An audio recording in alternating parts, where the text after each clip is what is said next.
Hi again, Erica here from In the Company of Cards. This is just a little surprise pop-up, but I had a couple of questions from viewers and I thought that I would look at them today.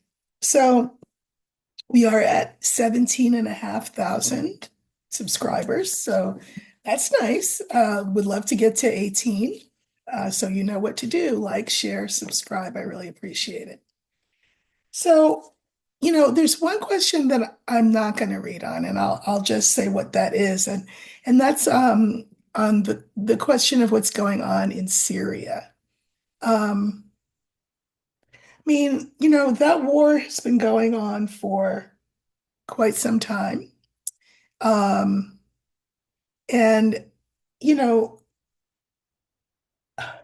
the news, the most recent news is that Aleppo, uh, an ancient city that you hear talked about by the character um, Othello in Shakespeare's Othello, and Othello talks about having fought a battle in Aleppo. So that has been a hotbed of warfare for some time, apparently.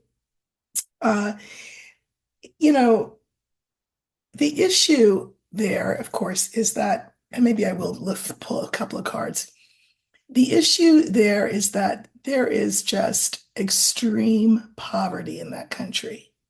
I got some statistics, which are that, 85% of the population is in poverty, with two-thirds of them in extreme poverty. Which is not to say that everybody's poor, it's to say that there's this huge wealth disparity. Um, and that is what precipitated the this civil war that's happening. So, you know, it's a civil war, yes, but you know how the rest of the world loves to chime in. So, as it turns out, countries like Turkey and Russia are on the side of Bashar al-Assad's um, government. It's the Ba'athist government in Syria. And the US has taken it's just such a mess over there that the US has essentially been providing humanitarian aid. So, you know, the news is that Aleppo, or a lot of Aleppo, which is a very important city, as I said, was seized by the opposition, by the side that's not on Russia and Turkey's side. And so I think the question that the viewer wanted me to look at is, will that make a difference? I mean, you know how there's certain parts of the world that just seem to be perpetually at war?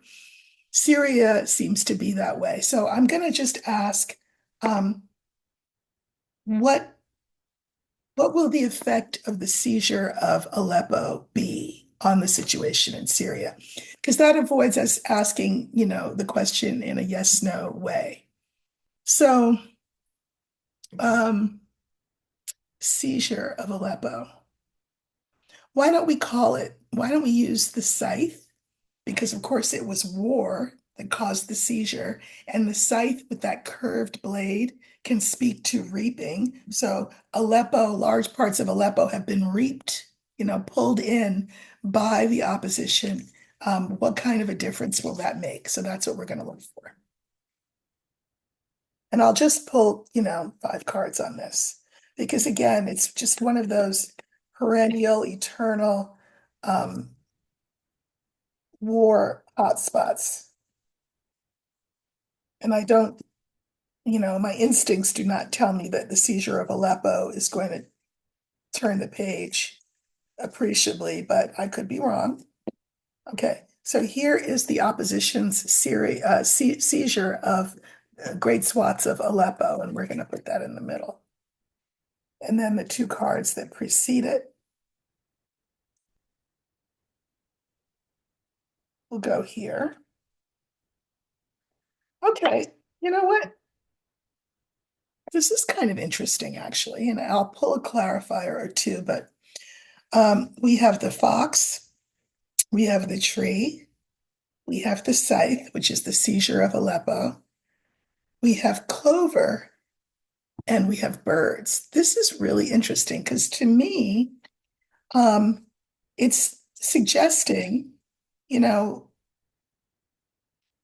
the fox, it had to have taken some cleverness to effect this seizure, right?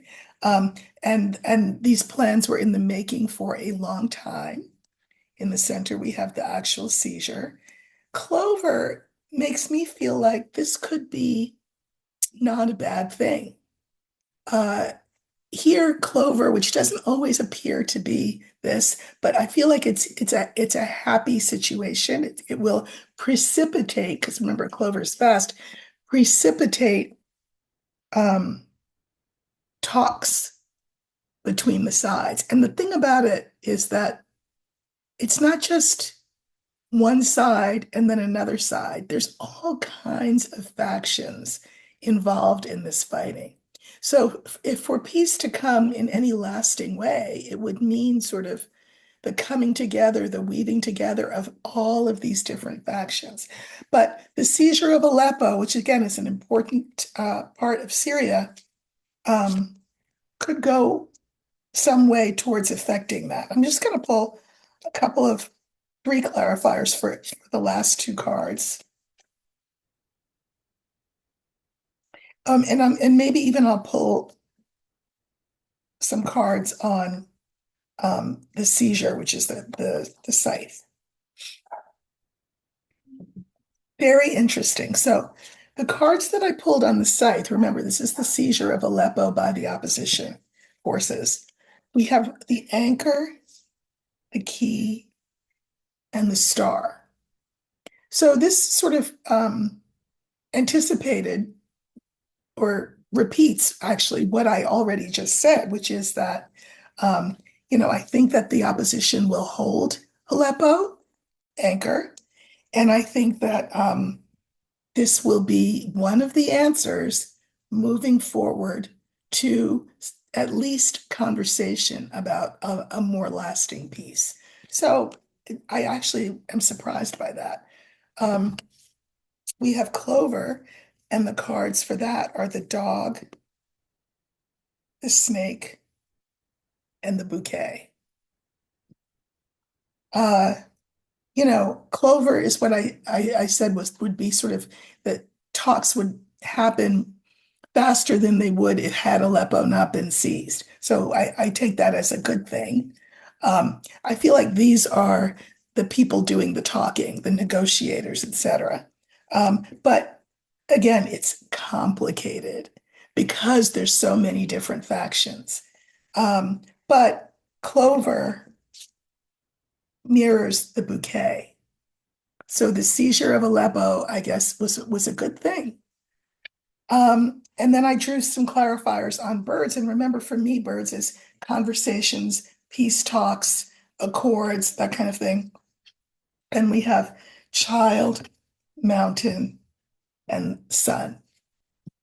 Again, another interesting line. I think that these talks will be advanced a little bit, a little bit. Child is a little bit. And then may stall, because that's what a mountain is. It's kind of a stalling. But we do have the sun, and the sun actually mirrors the birds. So I think that the seizure of Aleppo yesterday or the day before, whenever it was very recently, will be a step in the right direction. But, again, we love things quick, fast, and in a hurry, and peace in Syria has not come quick, fast, and in a hurry, nor will it. But this was a good step. Okay.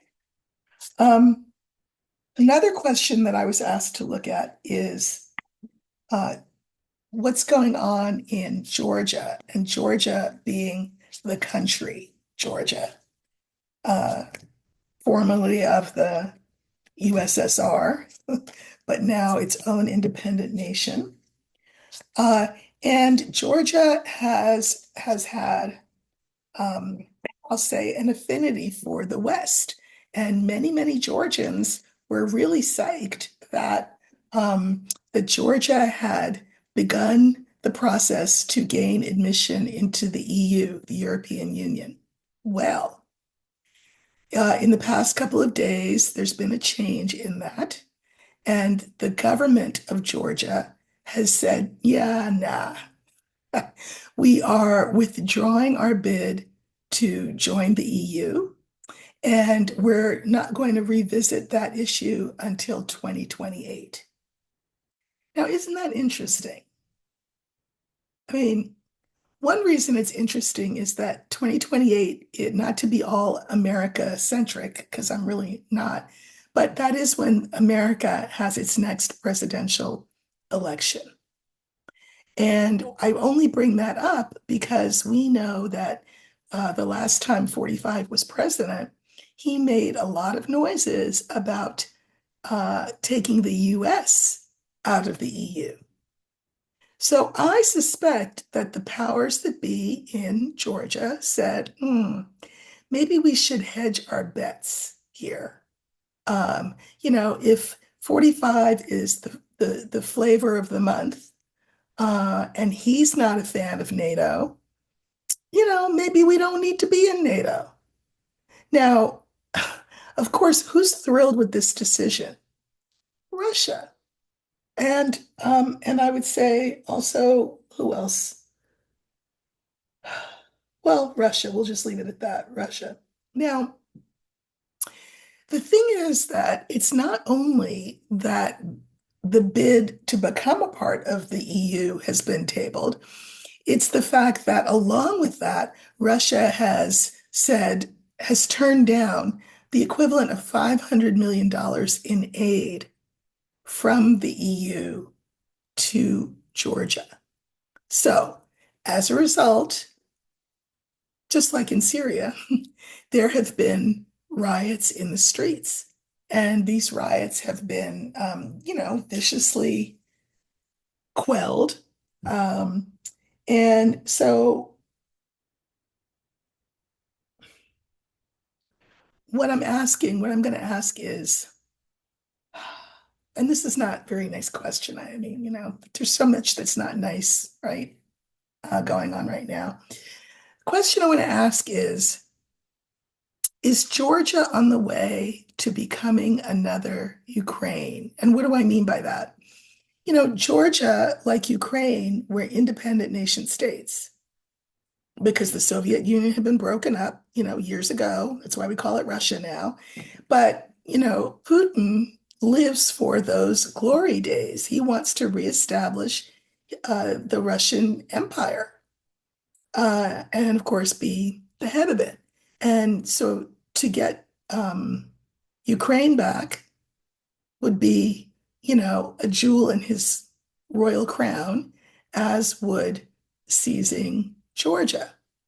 So because there's this discord in Russia right now, and there's, it feels like, by saying, yeah, we're going to table the bid to join the EU, that the current Georgia government is sounding very pro-Putin. Um, that does not bode well for democracy, and Western orientation of Georgia moving forward.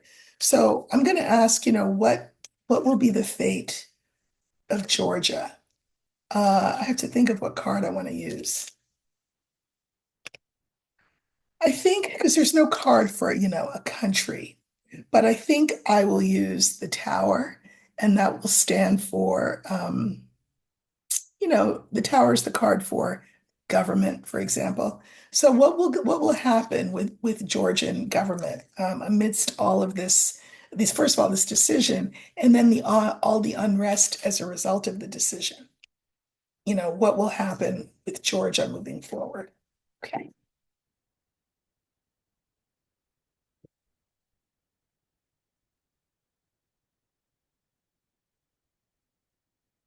So we're looking for the tower. There it is, popped right up. So this stands for Georgia and the future of its government, and it's leaning, east or west.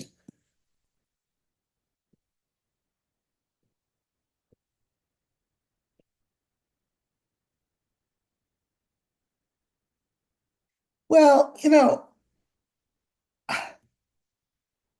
and I hate when I have to interpret this card in the way that I'm about to, but this card, this is not a person, this is energy, and this is yin energy, and this yin energy is passive energy. The Georgian government has seen the way the wind has blown, and it's blown towards oligarchy and authoritarianism around the world, including right here in the good old USA, entertainment purposes only, YouTube. Because here is Putin, here is 45. And in the face of that, uh, Georgia feels disempowered. Um, if you're going to pick a horse in a horse race, it seems to the current government of Georgia, we better pick the Putin slash 45 horse over the European um, American opposition horse. Again, here's the Georgia government, and then we have the card for the future, and what is in their future? Fighting, fighting. So, I mean, this is not it's not a surprise. Countries go the way the wind blows, and the wind's blowing right east, I guess you could say, even.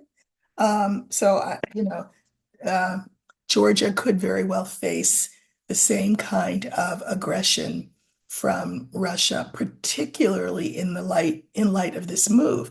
And I don't know, how much aggression would it really take for Putin to take over Georgia if the government of Georgia itself, the president of Georgia itself, is saying, yeah, you know what?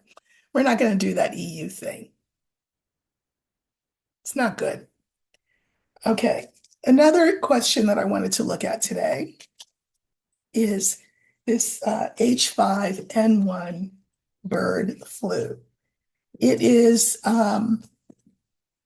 apparently, it's not just a bird thing. It's not just an egg thing. Now it's become a cow thing, which is to say a milk thing. And we're not sure about human to human transition yet, although there is a suspected case in California, I might add, that that could indicate that it has jumped to the point where it is person to person. Now, this H5N1 flu, the symptoms of it resemble the actual flu. We do not have a vaccine for it, and the Biden administration was a little slow off the mark to test widespread test uh, cattle. So, it's not too late to start that testing, but I'm just saying we all lived through you know what. And now the same person who was in charge of handling you know what is going back you know where to the White House. And so I would like to know um, what the trajectory of this bird flu will end up being for the world. Let's not be US centric on this one, for the world. So the card I'm going to use, believe it or not, is stars. And why? It's the card for the future. That's true. But stars are like little dots in the sky, right? And so they can speak to the idea of contagion and spread, right? So I want to look at the spread of H5N1. Uh, you know, the fact that we are now mostly inside in in and we're obviously less ventilated than we would be in the warmer weather when windows are open and there's fresh air. But at any rate, we don't know how how this thing is transmitted. That's another thing we don't know. But I just would like to know, uh, how will H5N1 affect the world moving forward? Okay. Remember, we're looking for the star.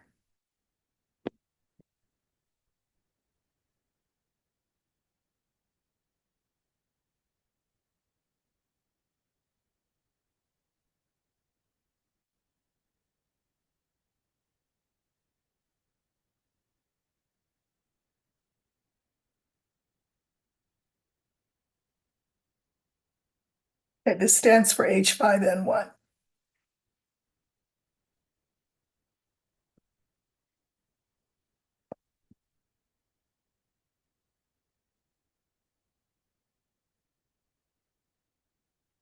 We have the stork, the ship, the star, the bouquet, and the scythe. But I'm gonna pull some more cards before I start talking about what that means. Um,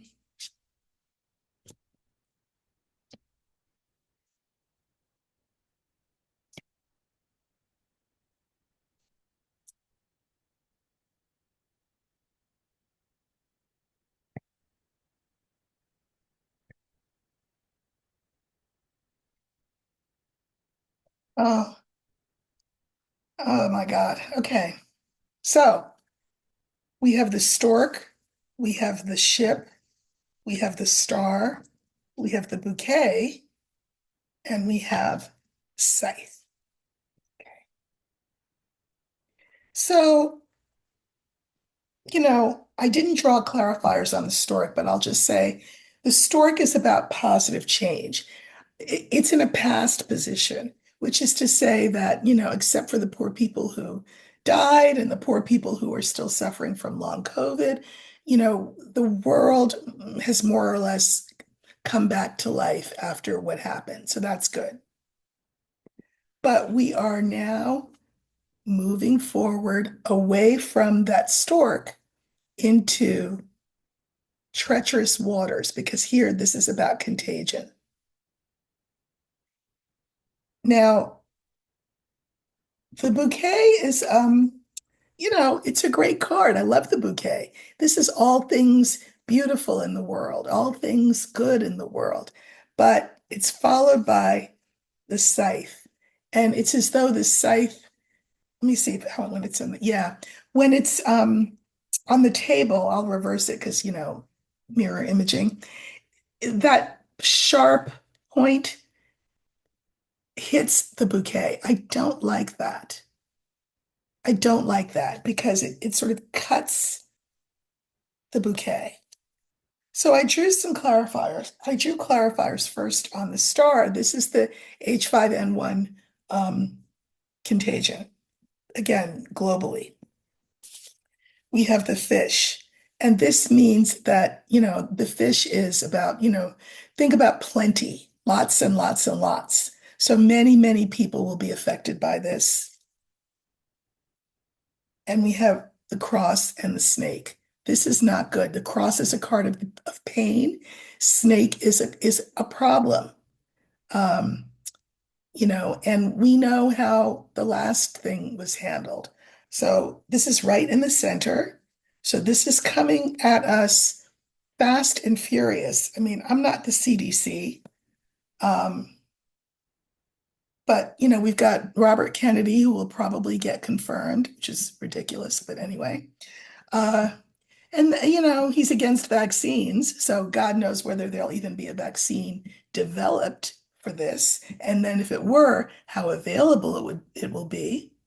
Um, so this does not bode well. I don't like the cross, I don't like the snake. Now, here's the thing though. This next line is good, but kind of good with a twist. Here's our bouquet again. We have birds, we have book, and we have sun. So this is making me think that to whatever extent this H5N1 has not been on anybody's radar, I am trying to bring you the gift of, publicizing, talking about the fact that it's a thing, that it is coming down the pike, and that there are very few guardrails between it and us being the people of the world. There really have not been guardrails put up. So forewarned is forearmed.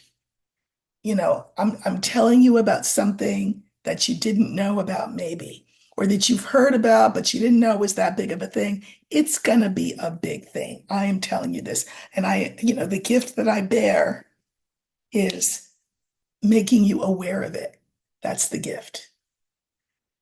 And then I drew clarifiers on this scythe. And as I said, this time, instead of reaping, this is cutting. This is laying low. So we have the scythe, and then the clarifiers are the lily, the coffin, and the whip. Now, this is like the opposite of Pollyanna. You know how I'm always saying, I'm not trying to be Pollyanna, but good news, this is not good news. And I'll tell you why. When you see these two cards together, I think that this epidemic will become an endemic, sort of worldwide. And I think there will be a lot of deaths. When you see the lily together with the coffin, it should always make your hair stand up on end because it portends that. And a lot of back and forth and arguments and recriminations and about didn't we learn our lesson the last time so that we could do things better this time around? Apparently not. So I say that to say, for all kinds of reasons, stock up on the things that you need to stock up on so you're not having to travel to stores. For things that could run out, stock up. Have masks on hand. Again, we don't know how it's transmitted, but you may want to start thinking vegan and vegetarian thoughts and maybe curtail your consumption of animal products, including milk, including eggs. Again, entertainment purposes only, YouTube, not the CDC. And I'm not playing one here on playing the CDC on YouTube, but I think forewarned is forearmed, and the best gift that I can give is to forewarn us that this is coming down the pike, and we will not have people at the helm who are wise and judicious and expeditious in their approach to this epidemic. Okay. Finally, the last question I wanted to look at is about the House of Representatives. So we all know that the Republicans won the House. Boo, right? However, there are still some races being counted, and it looks like there are 3 districts: the 13th, the 27th, and the 45th in my now home state of California, which will go blue. So that's great. Also, there are seats that will be that will have to be have special elections for them, because maybe, like, for example, there are people who've been tapped by 45 to be in his administration, and that would free up a seat and necessitate a special election. But point being, without special election, until there are special elections to fill those seats, the House will stand at, looks like, 217 Republican to the Democrats 215. That's just 2 votes making the Republican majority. And it has happened that Republicans have voted with us occasionally in the House. This is the House we're talking about, not the Senate. So what I would like to know is, will Speaker Johnson be able to, in the first 2 years, because as I've said, I don't see this, I see a lot changing in 2 years. I'm just going to leave it at that. entertainment purposes only. Um, but will Speaker Johnson be able to maintain his majority, which is to say his speakership, in the next little while? Um, I guess I'm going to try and I've never done this. I don't think I've done this on YouTube before, but I'm going to try and do a 6 card yes, no, and see what I get. Okay, so, um, and you won't understand how I arrive at the conclusion, but again, whatever lessons you're learning about Lenormand here are just by osmosis, because this is not a class. This is me reading the cards for you. Um, but you can pick up a lot. But I'm not going to break down exactly how this particular spread works right now. Okay, so I'm just going to cut the deck again. I'm not looking for a focus card. And I'm going to pull, the spread is actually in my book, so hop on that if you'd like. And then you can learn how to do it.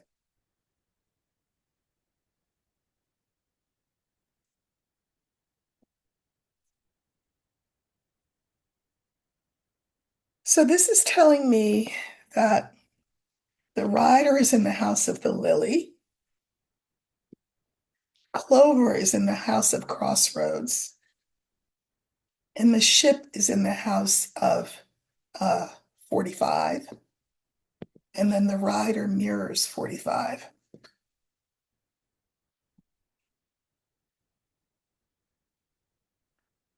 I'm going to say that the Republicans stand still a chance of losing the House. And wouldn't that be great? Because at the very least,